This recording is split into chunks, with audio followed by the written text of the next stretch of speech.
Hi guys, welcome to our channel. ఈరోజు మన ఛానల్లో గోబీ ఇంట్లోనే టేస్టీగా ఎలా ప్రిపేర్ చేసుకోవాలో చూపిస్తున్నాను. ఇక్కడ నేను 1 గోబీ కాలీఫ్లవర్ తీసుకొని కట్ చేసి కొంచెం సాల్ట్, పసుపు వేసి కుక్ చేసుకున్నాను. ఎందుకంటే దాంట్లో ఏమైనా జర్మ్స్, డస్ట్ ఉంటే పోతుంది అనేసి. ఇప్పుడు ఒక బౌల్లోకి తీసుకున్న తర్వాత ఇందులో కొంచెం ధనియా పౌడర్ యాడ్ చేసుకోవాలి, 2 టేబుల్ స్పూన్. అలానే మన టేస్ట్కి తగినంత కారం పొడి కూడా యాడ్ చేసుకోవాలి, చిల్లీ పౌడర్.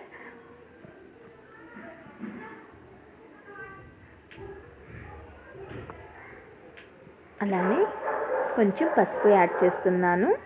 తర్వాత కొంచెం సాల్ట్, మన టేస్ట్కి తగినంత సాల్ట్ కూడా యాడ్ చేసుకోవాలి. అంతా యాడ్ చేసుకున్న తర్వాత కొంచెం కార్న్ఫ్లోర్ యాడ్ చేసుకోవాలి. ఒక 3 table spoons of cornflour add చేసుకోవాలి.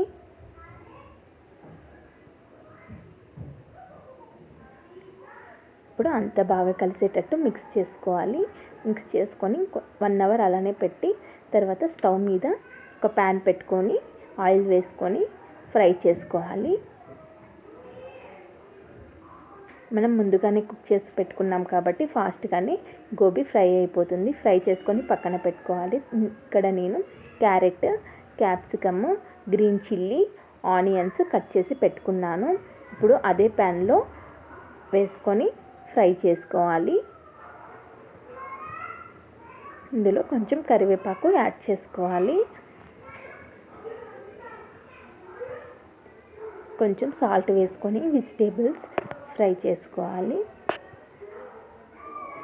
ముందుగానే మనం గోబీలో సాల్ట్ వేసాం కాబట్టి ఇక్కడ కొంచెం వెజిటేబుల్స్కి సరిపడా సాల్ట్ వేసుకొని ఫ్రై చేసుకోవాలి. అలానే కొంచెం 1 tablespoon ginger garlic paste కూడా యాడ్ చేశాను.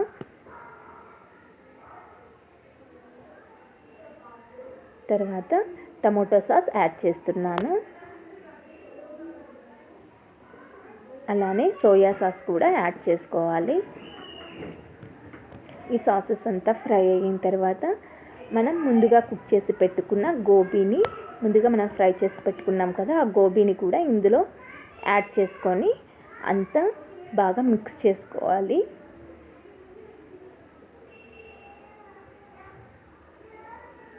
హై